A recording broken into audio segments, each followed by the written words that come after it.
Sir আমি তো নিজেই গেছি তুই সাধু সাধু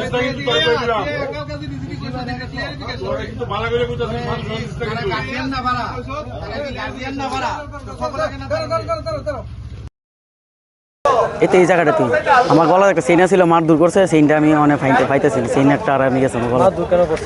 এই তো এনে দোকানদার আমি তো সবের চিনি না নাম ওখানে পুলিশে মদ তারা দোকানদার মদ পাইছে মদ ধরে নিছে এটা ধরে নিছে মদ বেছে আর কি এটা তো অনেক বছর ধরে মনে তারা বেছে এটা তো আমি স্থানীয় বাসিন্দা এখানে হ্যাঁ আমার বাড়ি সামনে ঘুষপাড়াতে এখানে স্থানীয় বাসিন্দা হওয়ার পরে মারধর কেন করতে ওই তো আমি গাড়ির তেল আইমেছে তারা কইছে আর কি এনে গাবে একটি সরা এলিকে আমার হে মুখ একটা গালি দিছে আমি লামছি আমি কইছি গালি দিচ্ছে তেলিকে ওই তর্ক বিতর্ক হইতে আমার আমি লামছি হতে আমার তারা নেছে বেলায় মারান গেছি পাও ব্যথা পাইছি আমি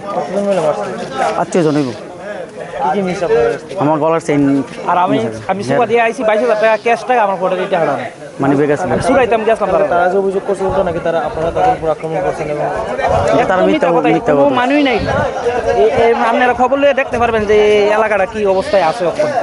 শালবাগান এলাকাটা সবাই পুলিশ হইতে গেছে এই কয়েকটা দোকান আছে এখানে 3-4টা দোকান আছে এখানে একটা মহিলার দোকান আছে এখানেই মদ খাওয়া এখানেই সব কিছু করে মহিলার দোকানটা এটা একটা দোকান খুলছে না সবসময় আড্ডা চলে মহিলা অভিযোগ করছে এখানে গালিগালাজ করা হয়েছে না গালিগালাজ কেন করতো আমরা কি মানে আমরা শিক্ষিত মানুষ আমরা জানি না একটা মহিলারা আবার কেটা গালিগালাজ করবে সব কিছু বানাইছে চক্রান্ত করে সেটা এটা করছে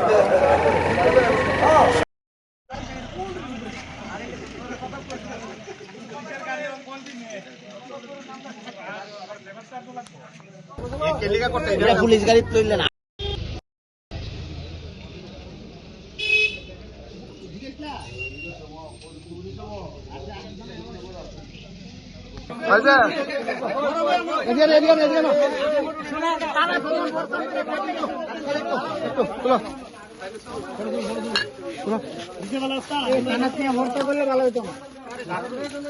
আরো তো আছে এটি মনে কয়েকটা রাখছে আর কি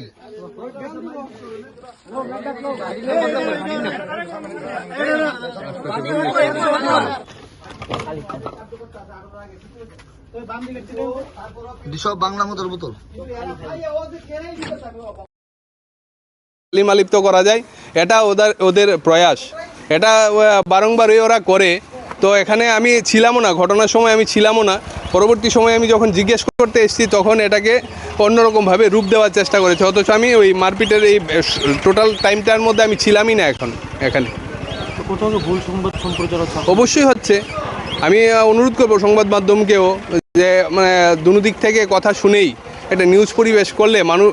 পরিবেশন করলে মানুষ সঠিক জিনিসটা জানতে পারবে নয়তো মানুষের ভেতরেও একটা ভুল ধারণা তৈরি হবে আমাদের সরকারের প্রতিও একটা ভুল ধারণা তৈরি হবে এখানে কেউ মারপিট করতে আসেনি এখানে যুব মোর্চা বারবারই আমি তো এই এলাকায় বড় হয়েছি এই এলাকার ছেলে আমার সম্বন্ধে এই এলাকা থেকে আপনারা খবর নিয়ে দেখবেন এবং এই বাজারটা সম্বন্ধে এবং যাদের নাম বলছি এই যে প্রবীণ মজুমদার একদম বিশ্রী ছেলে এলাকার মধ্যে মারপিট এসব নিয়েই থাকে শুক্লজিৎ দাস একটা ছেলে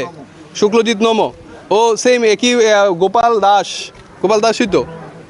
রোহন দাস এই 3-4টা ছেলে এই এলাকাটাতে সন্ধ্যার সময় আপনি রোজ দিন আসলেই এখানে পাবেন মদমত্ত অবস্থায় থাকবে মদ কিনবে পাশের দোকানে বসে এই দোকানে বসে মদ খায় ওনারা ব্যবস্থা করে দেয় ওনাদের দোকানে বসার জায়গা আছে এখানে বসে ওরা এই অসামাজিক কার্যকলাপগুলি করে থাকে প্রতিদিন আগামী দিনে কি আপনাদের অভিযান জারি থাকবে অবশ্যই জারি থাকবে আমাদের সরকার যে ডাক দিয়েছেন নেশামুক্ত ত্রিপুরা গড়ার আমাদের যুব সমাজকে সঠিক দিশায় পরিচালিত করার এই ডাককে আমরা সর্বাধ্যক্রমে আমরা এটাকে মানে সফল করার চেষ্টা করব আগামী দিনেও আমাদের এই অভিযান জারি থাকবে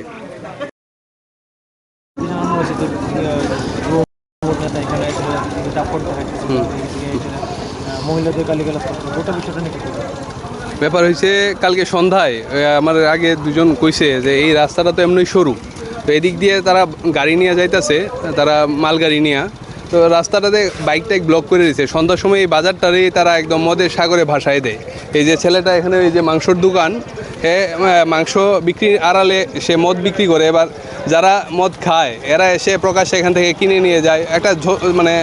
ঝামেলাদায়ক পরিস্থিতি এখানে প্রতিদিনই বাঁধিয়ে রাখে এই বাজারটাকে একদম মানে নোংরা বানিয়ে দিচ্ছে তো কালকে আমার যুব মোর্চার কার্যকর্তা এরা এদিকে যাচ্ছিল, যখন বলছে যে তোরা বাইকটা তো রাস্তার নিচেও রাখতে পারিস, এভাবে ব্লক করে দিস, উল্টা দিক দিয়ে একটা পুলিশের গাড়িও এখানে জ্যামে আটকে গেছে। এদের উপরে মানে খুবভাবে চড়াও হয়। একটা ছেলে প্রবীর মজুমদার, এ বছরখানিক ধরে এই বাজারটাতে কুলুষিত করছে। এই বাজারটাতে ও 1 বছর ধরে ব্যবসা করছে। এই বাজারটাকে একদম নোংরা বানিয়ে ফেলছে, মদ বিক্রি করছে, গা জোড়ামি, মানুষের সঙ্গে দুর্ব্যবহার। মানে সন্ধ্যার সময় এই বাজার দিয়ে মানুষ যাবে, এই পরিবেশ থাকে না। তো এবার এদের সঙ্গে যখন মারপিট হচ্ছে তখন আমি এসে জিজ্ঞেস করছি, এবার পাশের দোকানের এই একজন মহিলা আছে, এদের এই পাড়াটারি কালচারেই এরকম এদের, যে মহিলাদেরকে সামনে এগিয়ে নিয়ে দিয়ে একটা মানে মামলা মোকদ্দমা দেবে, পার্টির হোক আর আমজনতা হোক, তাদেরকে মহিলা সংক্রান্ত বিষয় দিয়ে কালিমা লিপ্ত করবে, এটা তাদের ইন্টেনশন। তো কালকেও এমনটাই করতে চাইছিল। তো আমি বুঝিয়ে ওদেরকে পাঠিয়ে দিয়েছি যে তোমরা চলে যাও এখান থেকে। তো যে ছেলেটা মেরেছে প্রবীর মজুমদার, ওর থেকে আজকে পুলিশ এসছে, আমাদের কলেস্ট্রিল আউটপোস্ট থেকে এসে এখান থেকে মদ উদ্ধার করে নিয়েছে, ওকে নিয়ে গেছে। তো বারংবার এই এলাকাটাতে আমরা বারবার চেষ্টা করছি যে এই আমাদের মুখ্যমন্ত্রীর যে আপিল, যে নেশামুক্ত ত্রিপুরা গড়া, এটাকে এখানে প্রতিষ্ঠিত হতে আমরা বারংবার যুব মোর্চার থেকে হোক, পার্টির বিভিন্ন অঙ্গ সংগঠন থেকে হোক, আমরা বারংবার চেষ্টা করি। কিন্তু পরক্ষণে এরা আবার পেছন দিয়ে পর্দার আড়ালে এরা মদ বিক্রি করে এবং প্রতিদিন এই এলাকাটাতে একটা ঝোট ঝামেলা মারপিটের মতো পরিস্থিতি তৈরি হয়। তো আমরা এখান থেকে আপনাদের মাধ্যমে বার্তা দিতে চাই যে ভারতীয় জনতা পার্টির সরকার এই ত্রিপুরা রাজ্যে প্রতিষ্ঠিত হওয়ার পরে আমাদের সরকার বারবার নেশামুক্তি ত্রিপুরার ডাক দিয়েছেন এবং এটাকে প্রতিষ্ঠিত করার জন্য আমাদের মুখ্যমন্ত্রী প্রাণপণ চেষ্টা করছেন। এই উনার যে বার্তাটা, ওটাকে আমরা এখানে প্রতিষ্ঠিত করতে গিয়ে আমাদের যাই করুক, আমরা আগামী দিনেও এই ধরনের অভিযান এবং নেশার বিরুদ্ধে আমরা বরাবরই আওয়াজ তুলব। আমরা কোথাও কি মনে হচ্ছে যে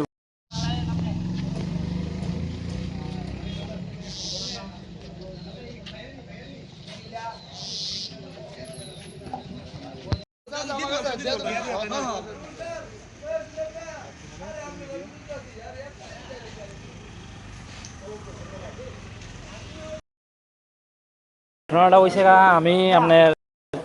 কালকা খয়েরপুর গেছিলাম আর কি, আমার গাড়ি নিয়ে খয়েরপুর থেকে আইতে আমি একটা সোফা নিয়ে গেছিলাম, এদিকে আইতেছি, আওয়ার পরে রাস্তাটা তো এমনি চিকন, এই দুই সাইডে আমি তোর এদিকে 10টা বাইক, এদিকে 4-5টা বাইক থুয়ে রাখছে, মানে একটা গাড়ি যে যাইবো এটা কোনো অসুবিধা নেই। তারপরে আমরা গাড়ি থেকে কইছে কি তোরা বাইকটি একটু সরাই রাখ, কেনা জানি কিন্তু একটা বিশ্রী একটা বাসা কইছে মানে নিচের থেকে আর কি। তারপরে আপনার গাড়িতে বাইরেছি আর কি, গাড়িতে নামছে, নামার লগে লগে 8-10 জনে মিললাছিরা, আমি গাড়িটা পার্কিং করতে করতে তারে মারধর করছে। তারপরে মারধর করার পরে তো ওই দেখেন কিটা করছে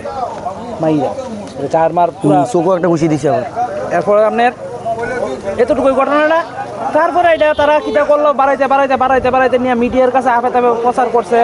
অনেক মিডিয়ার ভিতরে মানে আমরা পার্টির বহাবাদ্য করতেছে, আমরা মন্ডল প্রেসিডেন্টের লয়ে আফেতাবে কথা কইতেছে। আর যে কইছে মিডিয়ার ভিতরে হ্যাঁ নিজ হয়ে মাংসের দোকান লগে মদও বেছে, ওখানে পুলিশ আইছে, পুলিশ আওয়ার পরে মদ ধরে নিছে দোকান থেকে, তারও ধরে নিছে। শুধু অপপ্রচার তারা আমরা পার্টির নামে করতেছে, আমরার নামও করছে।